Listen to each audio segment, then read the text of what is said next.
Okay, so go catch part two of part one if you can. This is part two, and we're just gonna jump right back in. So we're gonna be talking about the sixth house. So the sixth house, not your career, and it's not your calling. It's basically what you guys be doing on a Tuesday. Today's a Tuesday, actually, as I'm recording this. But that's the distinction, and it's enormous because your career is the 10th house. This is the top of your chart, the most visible point, what you are known for. It's the answer you give at a party when somebody wants to know, hey, what do you do? The sixth house is the actual Tuesday. It is the routine, habits, systems, maintenance, health, but health as a daily practice rather than health as an event, service, and pets. So here's why these two matter so much and keeping them apart matter so much, because you can have an impressive 10th house and a miserable 6th house, which is the technical astrological description of a job that looks good on paper but can grind you down into powder in practice. And these two facts, I find that they don't contradict each other. Instead, I like to look at them as different rooms, and there's no rule anywhere that says they have to agree. See, I think some people can quietly lose their minds because they assume that if the 10th house version sounds good, then the 6th house version is not allowed to be bad. But that's not correct, because it's absolutely allowed to be bad. Those are separate measurements. And it also runs the other way too. Like, you can't have a 6th house that just hums a day that fits you. Like, you can have it. I think I said can't, but I meant you can have a 6th house that ends up just kind of like having this hum and this day that just kind of fits you and work that's kind of repetitive in a way that your nervous system actually enjoys. And then you can have a 10th house where nobody knows your name, and honestly, nobody needs to. I actually kind of find that a lot. I feel like in my job, because I do remote customer service, and my company gets hired by other companies, and there are a lot of people who like this one company is like a window company, and I call them repetitively. Every time I'm on shift, I'm calling them repetitively.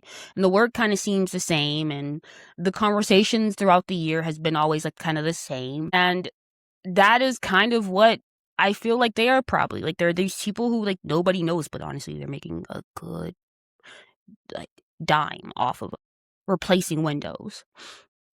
But their work feels repetitive in a way that I'm pretty sure their nervous system actually likes. And they have a 10th house where most likely nobody knows their name, and honestly, nobody needs to, but the people getting their window fixed. And those aren't failures. They are answering two different questions. Now, let's get into the seasonal logic really quick, because I never want to have you take a house meaning just on faith. So, the natural sign of the 6th is Virgo. This is roughly the 23rd of August to the 22nd of September. And let me talk about what that stretch of the year actually is, because it's basically everything being ripe at once and none of it's going to be able to be kept. And that's really it. That's the 6th house. It's not perfectionism. Because, a lot of people say Virgo means being perfect and being a perfectionist. And I think that reading is a little lazy, and I just want to argue with it, because perfectionism has an infinite time, right? Is somebody polishing one thing forever because it could always be better. But what late summer actually is an assessment under a deadline where you're standing in front of more than you can possibly handle. And all of it is going off at the same time. And you have to decide right now what's worth saving and what are you letting go of. And that is the triage. Triage is fast and it's ruthless and it's nothing like perfectionism.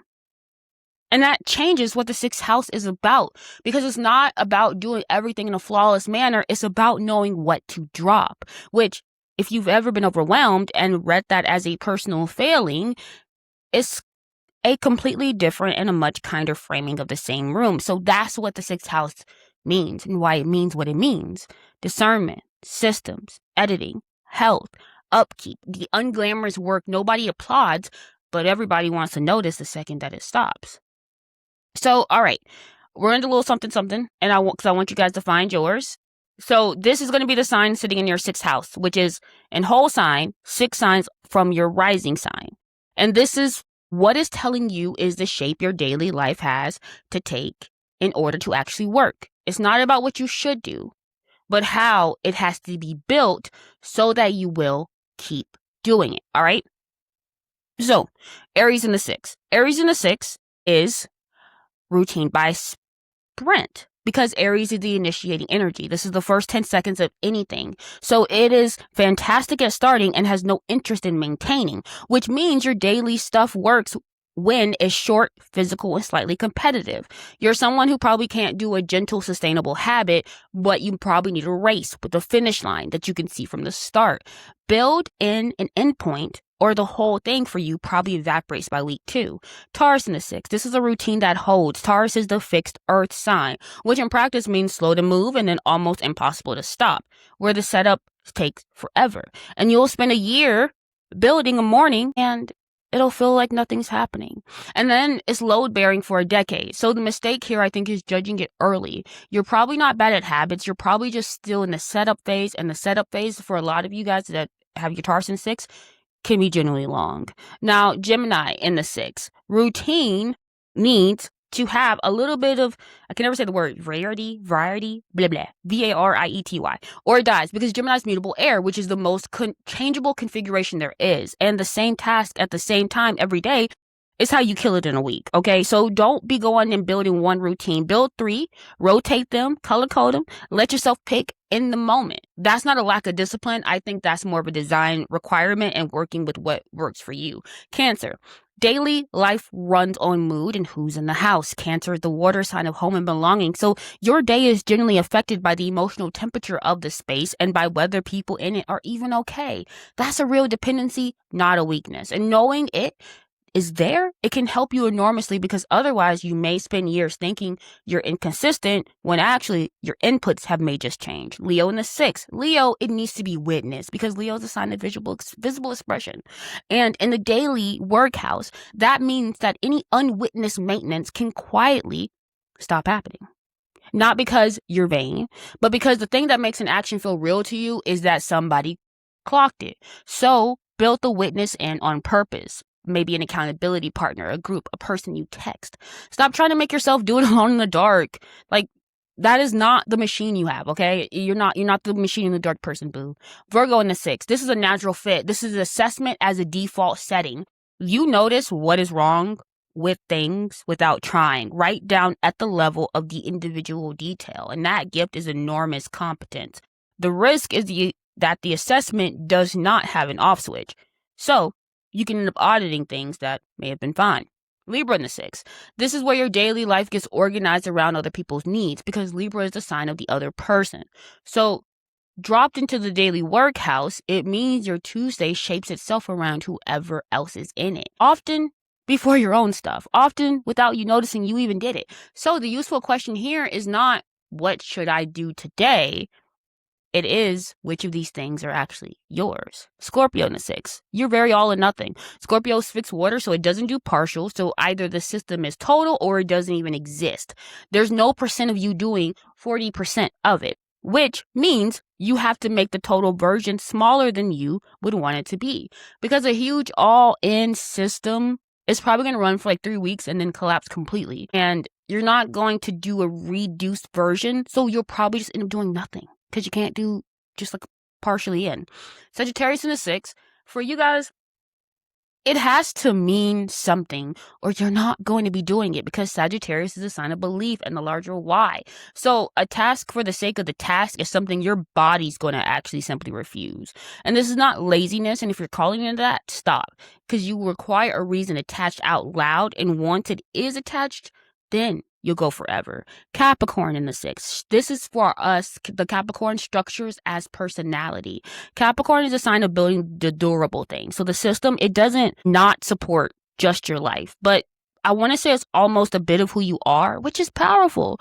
And the specific risk is that you'll keep the system running long past the point where it's useful, because stopping it feels like failing at it. So the discipline you actually need is not more discipline, it's permission to shut something down. Now, Aquarius in the 6th. And we're going to do the planets too after this one.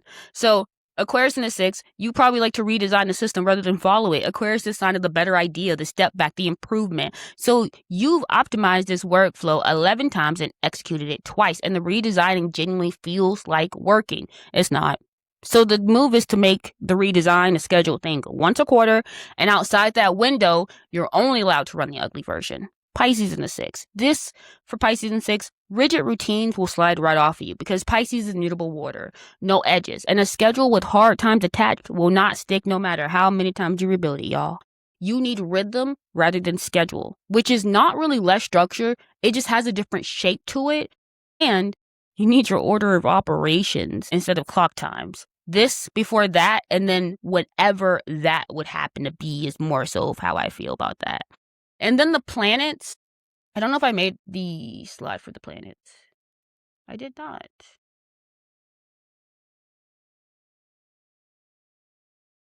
Okay, I'm just gonna go off the cuff because I think the planets, if you actually have something sitting in your 6th, is a little important, like a lot important actually. So if you have your sun in your 6th, this is your identity being built on something useful, I would say. Like, so your sun is kind of like your core self, the self you're working towards. So in the daily work house, being of use is not something you do, it's who you are. A lot of real strength.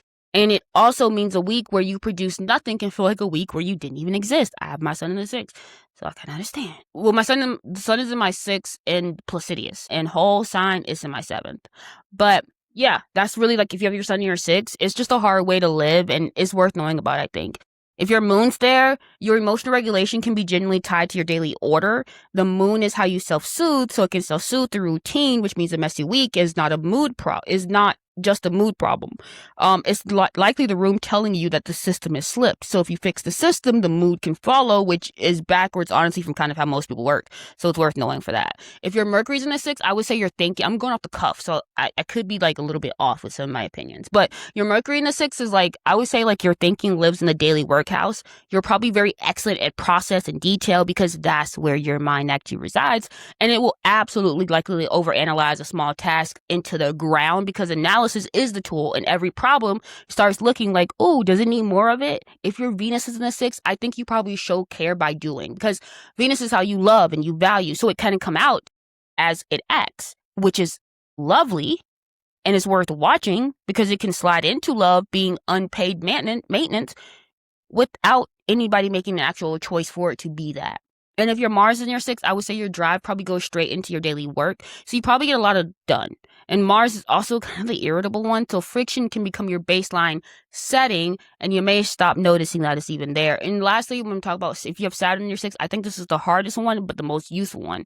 Because Saturn likes to restrict whatever it touches, and it likes to hand it back to you built properly. But it takes time. And in the daily workhouse, it usually costs about a decade of slowly learning that rest is allowed. And it does get handed back. That's typically the deal you're going to find with Saturn. So, now let's talk about the 12th. Because the 12th, y'all have been confused about for a long, long time, okay? Because a lot of write-ups of the 12th calls it the house of self-undoing and hidden enemies, which I think is a wild thing to hand somebody who just kind of wanted to know, like, yo, what is the last slice of the pie does? What that 12th house be doing?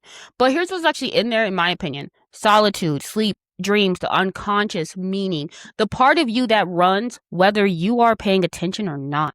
What's hidden, including what's hidden from you, what you keep from people, including yourself, and institutions where somebody is temporarily out of ordinary circulation. Historically, that typically meant monasteries and hospitals, and now it also means the 2 weeks you disappeared and you ain't answered nobody. So, if you see that list, do me a favor and let me know, like,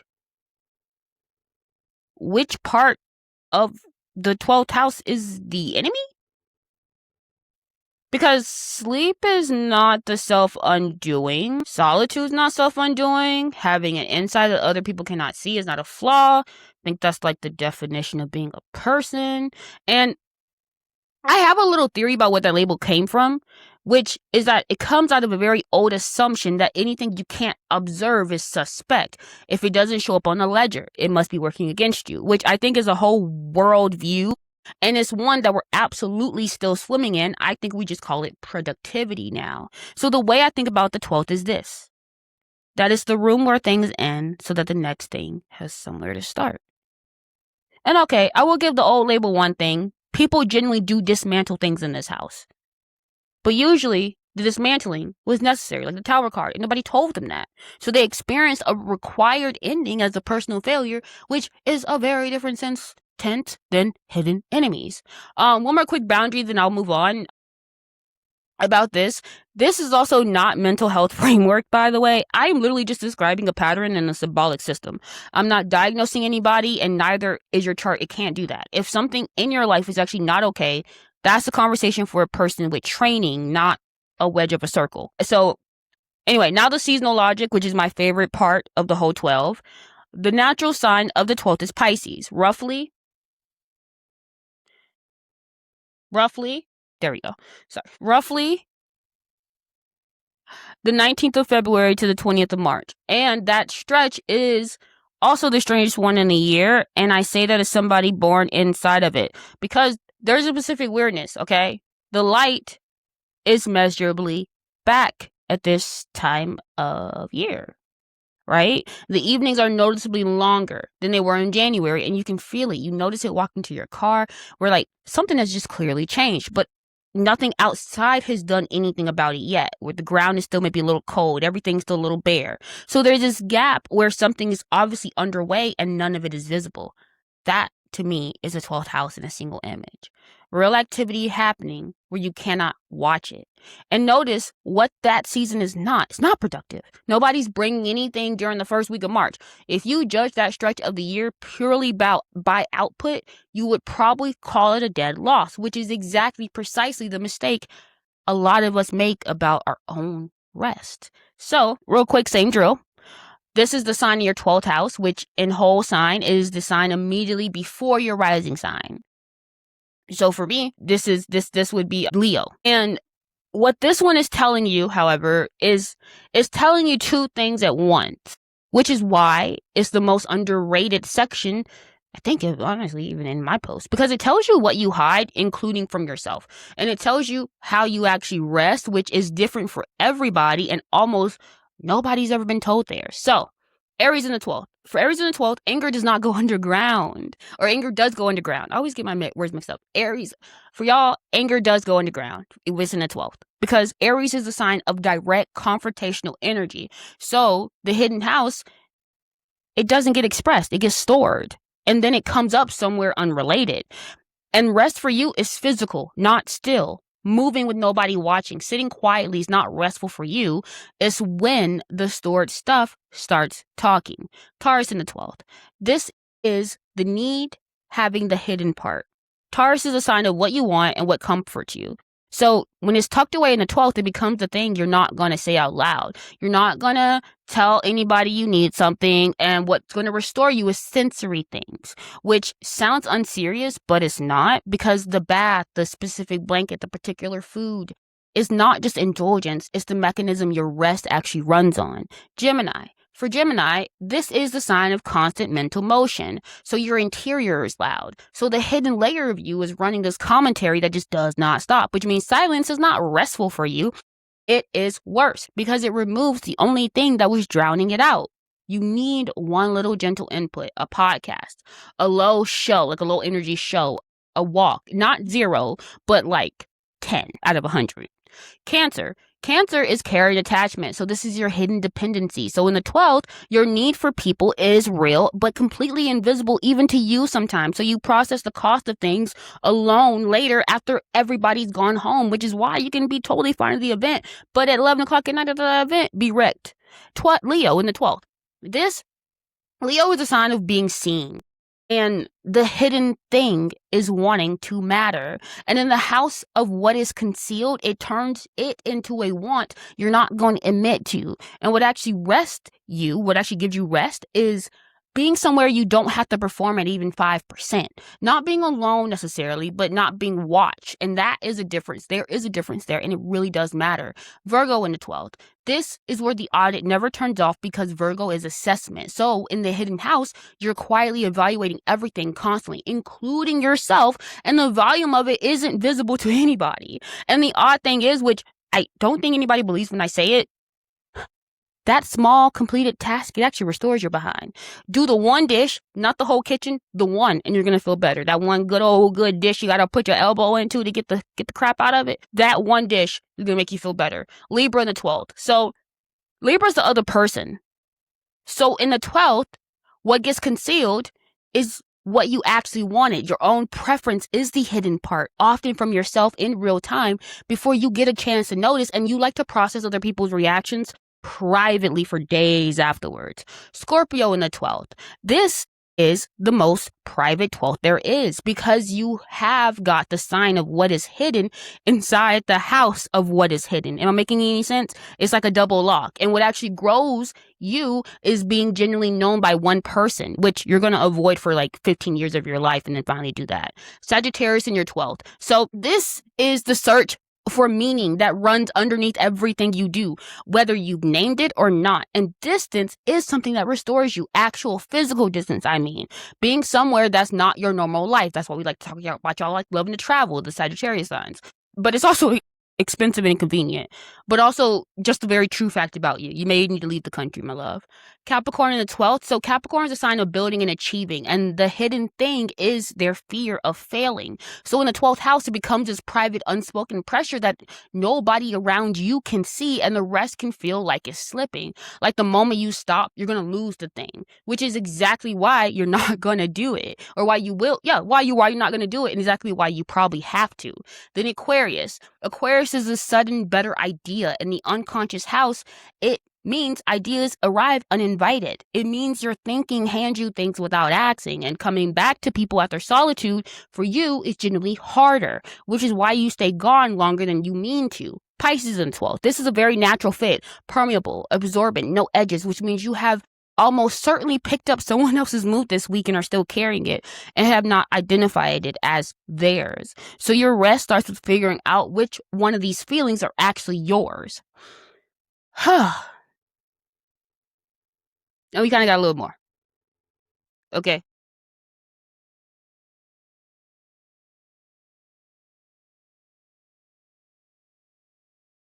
Well, yeah. Because so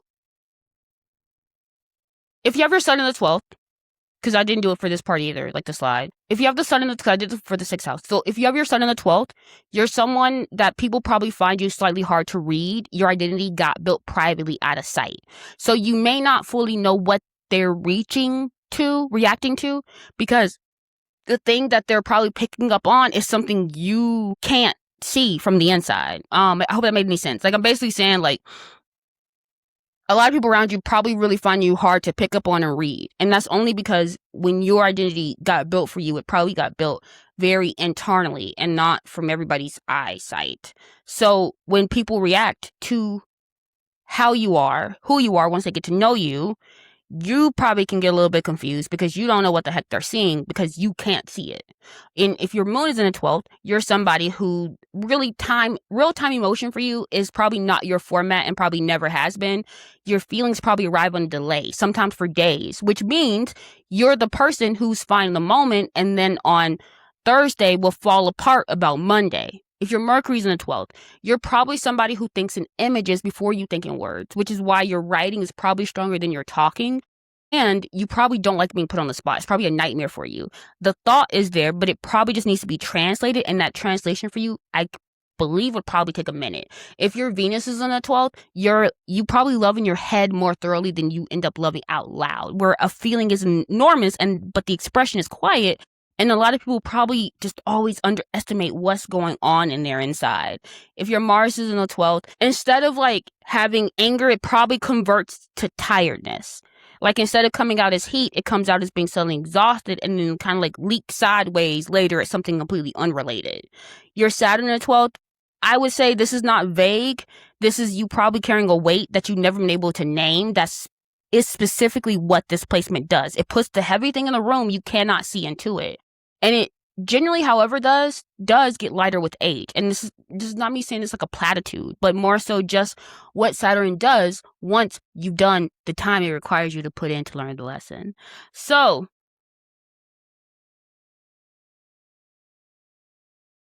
I said all that to say this.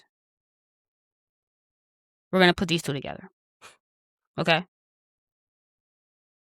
The 6 is your daily work. The 12th is what runs underneath it. Separately, honestly, two fairly boring houses, chores and naps, right?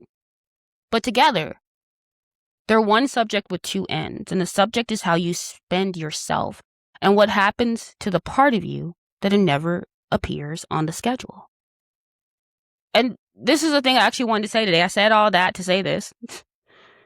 Burnout is almost always a 6th and 12th problem. It is almost never a 6th house problem. But watch what everybody does when they burn out, me included. We audit the 6 every single time. Too many tasks, wrong order, wrong app, wrong wake up time. And then what do? We rebuild the routine. And maybe it works for about 5 weeks because the routine was never the failure point. You can build the most beautiful, humane, perfectly sequenced daily system that has ever existed, the baddest in the room. And if nothing's going back into the 12th, it's still coming apart. It has to. The number really only moves in one direction. So the 6th house spins. And the 12th is where you get repaid. It really is. And if you only ever manage the spending side, it's almost like you're doing a budget with no income column and then probably end up feeling guilty about your discipline or lack of it. When it's not discipline, that's the math. And I think the reason it's so hard to fix this is the thing that you actually need is unmeasurable. We're talking about the 12th. It's unshowable and it produces nothing, which means every instinct you've ever trained is going to sort it into the pile marked, cut this first. Because rest is always the first thing to go. Because it's the only thing on that list with no output. All right, so another layer, and then we're going to do the prompts. And this is the part that is mine, and I have not, honestly, I ain't never seen nobody else do it, okay? So remember the clean edges thing from earlier in part 1? In whole sign, each house gets one entire sign. And every sign is a fixed run of weeks that lands at the same time every single year because the sun doesn't care about your chart. It just goes around and around. Like when we go, as long as Earth is going to keep moving without you, boo. Scorpio is roughly the 23rd of October to the 21st of November. That is fixed. So if your 3rd house is Scorpio, then that run of the calendar is your 3rd house season every year for your whole life, which means all 12 of your houses have dates on them. Not vibes, dates. Your 6th house is one sign, so the weeks where your daily life gets loud are the same weeks every year. When the sun crosses into that sign, the room gets lit. Your 12th is one sign, so your annual low visibility stretch has dates too. You have a findable window every year where the sensible thing is to go quiet. And you probably have been scheduling launches into it and then feeling terrible about yourself for how they went. And the empty ones also have a date as well, which I did a whole nother episode on, so I'm not going to do it twice here. But what this is the version of this I think is actually useful. Not what does my 6th house mean, but when is my 6th house? So, short one, I do it every time. I just want to very quickly say what I'm not saying. I'm not saying that the season causes anything. Everything I explained in part 1 about where signs come from is about how the languages got built, not about a mechanism. When a house description lines up with this season, that tells you why the description is shaped the way it is. It does not tell you why any of it would correlate with the person. I do not have that, and I'm not going to pretend. I'm also not saying this is a guaranteed outcome. A tendency is not a destiny. I'm also not saying it is science. That question stays open, and I would rather leave it open than make something up to just close it. I'm also not diagnosing anybody in the 12th house or anywhere else. And I'm not saying whole sign is the only valid system. It is the one I use. I gave you my actual reason, and reasonable people have disagreed about this for a very long time. All right. So, 2. And I'm going to tell you where each one of them come from astrologically. We're going to do 2 prompts. And then I'm going to answer them myself because it feels cheap to hand you a hard question and not do it myself. And this is the last time I bring it up, I promise. But page 6 of the free companion is literally those 2 questions with lines underneath them, plus 3 little boxes at the bottom for your rising sign, your 6th house, and your 12th house sign. So you can just find where you are, whatever. So you have got all 3 written down in one place instead of hunting for them every time. the houses but chill in the resource vault. Link will be in the show notes. Print it, don't print it, use a napkin, I don't care, but do actually write them down because these two only work in writing. In your head, I think they can turn into a vague feeling, and then you may forget you even had it. So, prompt 1, write down what you do all day. I should have put like my actual like notebook paper, like picture up, but I forgot. Write down what you do all day, then write down what you're known for. Because this is the part that comes from the 6th and the 10th houses, which is the distinction I spent all of the 6th part of this episode on. So the 6th is your Tuesday. Remember, the 10th is your reputation. They are 2 different rooms of the chart, and most of us have never looked once at them side by side. So put them next to each other and notice how much overlap there is. There's no right answer. A lot of overlap is not better than a little. It's just information you probably may not have. So, all right, mine's what I do all day. I work, I take care of my daughter. My day job is a remote call center agent, so I'm on the phone talking all day and then Cosmic create it, which is this, the writing and the charts and the reading. What I'm known for, honestly, I guess it depends on who you ask. In my personal life, this, Cosmic create it, chart reading, I like to make stickers, and the fact that I'm involving how I see astrology basically every single day, it is something, like astrology is something I am going to die having had love. And I mean that. This is a language that has given me solace at points where I did not have much ease, and I really wish I had found it at an even younger age. But what I was known for as a kid is completely different. I was known for reading and theater, so, you know, your girl was a bookworm thespian. And here's what got me when I actually laid it out. So my 6th house is Aquarius with Mercury sitting in it by itself. Mercury's the thinking and the talking. So my mind literally lives in the daily workhouse, which is my entire Tuesday. Both jobs is words, talking on a phone, writing this. And Aquarius in the 6th is exactly what I described earlier, the one that redesigns the system instead of running it, which if you have watched me rebuild my own workflow like 4 times this year, hi, yes, that is me. And then my 10th house, the reputation one, is Gemini, which is also air, communication, also the sign of doing 2 things at once. So my 2 lists overlap almost completely, and they overlap on the same thing, which is words. That's unusual, and I didn't know it until I wrote it down. And the kid version is the same answer wearing a different outfit, reading and theater, talking in stories, and then performing them, which is exactly what this is. So, the second thing, name the thing you do that has no output. Not a hobby, because hobbies make things. Not a workout. Not the reading you do to get better at something, but the thing with nothing at the end of it. And this one is the 12th house, obviously. It's the whole burnout argument from part 10, turned into a question you can actually answer. If the 6th spends and the 12th repays, then this question is just wanting you to name, I guess, like your income, basically. So mine, and I did not love finding this out, reading. Which is done for no reason other than to put a beautiful story in my head. There's nothing at the end of it.